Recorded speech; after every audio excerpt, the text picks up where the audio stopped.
எவன் ஒருவன் நல்லதை செய்கிறானோ அவனுக்கு பெயர் தவறானவன் என்று சொல்லி சித்தரிக்கிறார்கள். நாடும் நாமும் நலமுடன் வாழ வேண்டும் என்று சொன்னால் குறை எழுப்ப வேண்டும் என்பதை கிறிஸ்துவத்தின் முன்னுரிமை. ஆனால் இன்று கிறிஸ்தவம் அடிமையாக வாழ்ந்து கொண்டிருக்கிறது. அடிமைத்தனத்திலிருந்து மீட்டெடுப்பதற்காக அன்று இயேசு கிறிஸ்துவானவர் சாட்டை எடுத்து எங்களை நீங்கள் வியாபாரமாக மாற்றினீர்கள் என்று சொல்லி அவர்களை புறக்கணித்து விரட்டி அனுப்பினார். அந்த ஏக்கம் எங்களுக்கும் இன்றும் இருக்கிறது. யார் எங்களுக்காக குரல் கொடுப்பார்கள், யார் எங்களுக்காக நிற்பார்கள் என்று சொல்லி ஏங்கிக் கொண்டிருக்கிற காலத்தில் தான் அருமையான தவப்புதல்வன் தமிழ் தாயின் அன்பு செல்வன் திரு சீமான் அவர்கள் நமக்காக வந்திருக்கிறார். என்னுடைய ஏக்கம், நான் சிறுமையானவன் அல்ல பெருமையானவன் என்று சொல்லக்கூடிய அளவுக்கு வளர்ந்திருக்கிற நாங்கள், மக்களுக்காக வாழ்ந்து கொண்டிருக்கிற நாங்கள், யாரும் ஒரு பெரியார் என்று சொல்லுகிறார்கள். எங்களுக்கு பெரியவர் இயேசு, அவருக்கு கீழாக இருக்கக்கூடிய நாங்கள் ஒருவரும் சிறுமையானவர்கள் அல்ல. மக்களுக்காகவும் மனிதர்களுக்காகவும் போராடி மிஷனரிமார்கள் உயிர் தியாகம் செய்தார்கள்.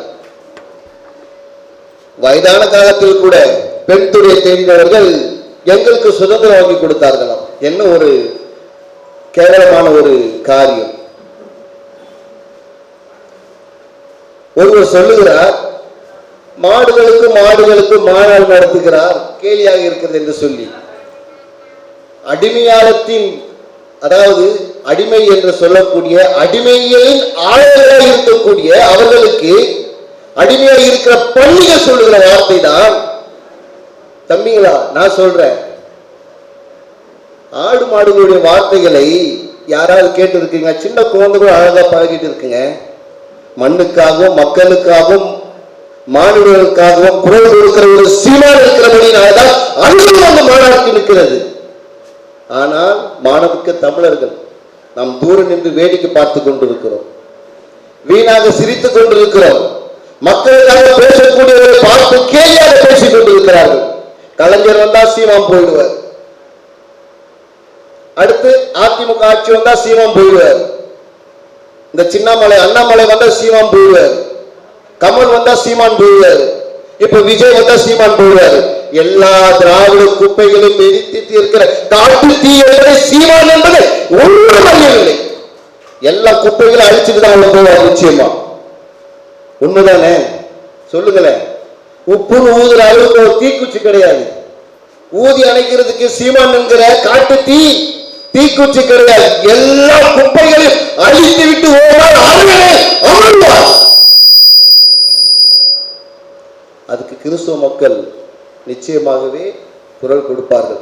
நிறைய பேர் நினைக்கிறாங்க கிறிஸ்துவ மார்க்கம் என்பது அக்கல்ல பைபிள் வச்சுட்டு ஞாயிற்றுக்கிழமை அப்பத்திய திராட்சை ரசத்திய சாப்பிட்டு தூங்குவான்னு நினைச்சிருக்கிறாங்க. கிடையாது, கிடையவே கிடையாது. எங்களுடைய மனக்கண்களை திறந்த இயேசு கிறிஸ்து நாமத்தினால் சொல்லுகிறேன், நாங்கள் ஒரு நாள் புரட்சியாக பிடிப்போம். அணுகுண்டு எப்ப வெடிக்கணும் தெரியாதுங்க. ஒரு நாள் எங்களுக்கான காலம் வரும். எங்களை சிறுமையானவர் மைனாரிட்டி என்று சொல்லி எவ்வளவுக்கு எவ்வளவு நீ அசைக்கிறியோ அவ்வளவுக்கு அவ்வளவு நாங்கள் உயர்ந்து கொண்டுதான் இருப்போம். ஒரு நாள் எங்களுக்கான நாள், அந்த நாளிலே எங்களுக்கான ஒரு விரல் புரட்சி நாங்கள் செய்ய போகிறோம். இப்ப ஆங்காங்க இருக்கக்கூடியதான விலகி இருக்கக்கூடியதான கிறிஸ்துவ மக்கள் அனைவரும் ஒன்றாக கூடி வருகிற நாட்கள் நெருங்கி கொண்டிருக்கிறது. நானும் ஒரு நாள் திராவிடத்தின் அடிமையாக வாழ்ந்து கொண்டிருந்தேன். ஆனால் அண்ணன் பார்வையில் வந்த பொழுதுதான் எனக்கும் ஒரு புரட்சிகரமான ஒரு எழுத்துக்கள் உருவானது.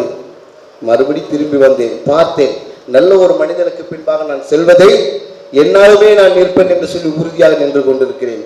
கிறிஸ்துவ சமுதாயமே, என் அன்பு தமிழ் சொந்தங்களே, உங்களையும் அருளாக நான் கேட்டுக்கொள்கிறேன். உங்களுடைய பாதங்களை பட்டு பணியோடு நான் கேட்டுக்கொள்கிறேன். நமக்கான நாள் வந்து கொண்டிருக்கிறது. 2026 நாம் யார் என்பதை நிரூபிக்க வேண்டும்.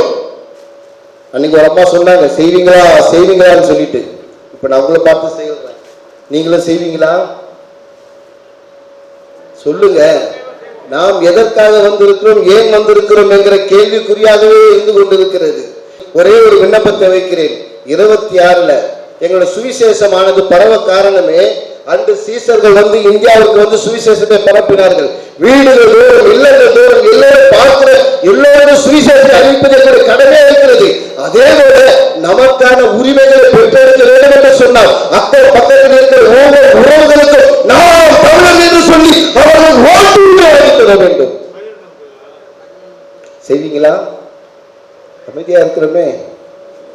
எங்க அண்ணன் எப்படி சத்தமா பேசுறோம், நாங்க அப்படிதான் பேசணும். நாங்க மௌனமா இருக்க வேண்டிய காலம் அல்ல. எஸ்தர் புத்தகத்தில் சொல்லப்பட்ட வார்த்தை, நான் மௌனமா இருக்க வேண்டிய காலம் அல்ல. என் ஜனம் அழித்து கொண்டிருக்கிறது, என் இனம் அழித்து கொண்டிருக்கிறது, அதை நான் பார்த்து சும்மா இருப்பேன் என்று சொன்னால் நான் சாவல்ல. மிஷனுடைய இயக்கங்கள் அதுதாங்க. மிஷனுடைய இயக்கங்கள் அதுதான். நான் தீக்கறி ஆக வேண்டும் என்று சொன்னால் என்னுடைய குலமானது தீபமாக எரிய வேண்டும். தீக்குச்சி என்பது தீபமாக தான் இருக்க வேண்டும், அழிந்து போகிற இலக்காக இருக்கவே கூடாது. நாங்கள் யாவரும் ஒளிந்து பிரகாசிக்கிற, எரிந்து பிரகாசிக்கிற ஒளியானவர்கள். எங்களுடைய கிறிஸ்தவர்கள் எப்படி ஒளியாக வெளிச்சமாக இருக்கிறாரோ அதே நாமும் இருக்க வேண்டும் என்கிற சித்தாந்தத்துக்குள் வாழ்ந்து கொண்டிருக்கிறோம். என் தமிழ் சொந்தங்களே, மீண்டுமாக உங்களிடத்தில் நான் சொல்லுகிற வார்த்தை தான், நீங்களும் ஒரு அணுகுண்டாக எழும்புங்கள், ஒரு அக்னியாக மாறுங்கள், ஒரு காட்டு தீயாக மாறுங்கள். நாம் யாவரும் எரிந்து பிரகாசிக்கிற விளக்காய் மாறாவிலே நம்முடைய நாடு எப்பொழுது நாசமாக போய் கொண்டிருக்கும். நாம் விளக்காக இருக்கிறபடினாலே மலை மேல் உள்ள பட்டணம் ஒரு நாளும் மறைந்திருக்க மாட்டாது. நாம் யாவரும் மலை மேல் உள்ள பட்டணம். ஆகவே என்னுடைய ஆதங்கத்தை நான், என்னுடைய வழியை நான் என் மொழியால் புதிய வழியாக அமைத்துக் கொண்டு பேசிக் கொண்டிருக்கிறேன். என் தமிழ் சொந்தங்களே, வருகிற 2026 நாம் யார் என்பதை நிரூபித்து காட்ட வேண்டும். வாய்ப்பளித்த அனைவருக்கும் இயேசு கிறிஸ்து நாமத்தினாலே வாழ்த்துக்கள்.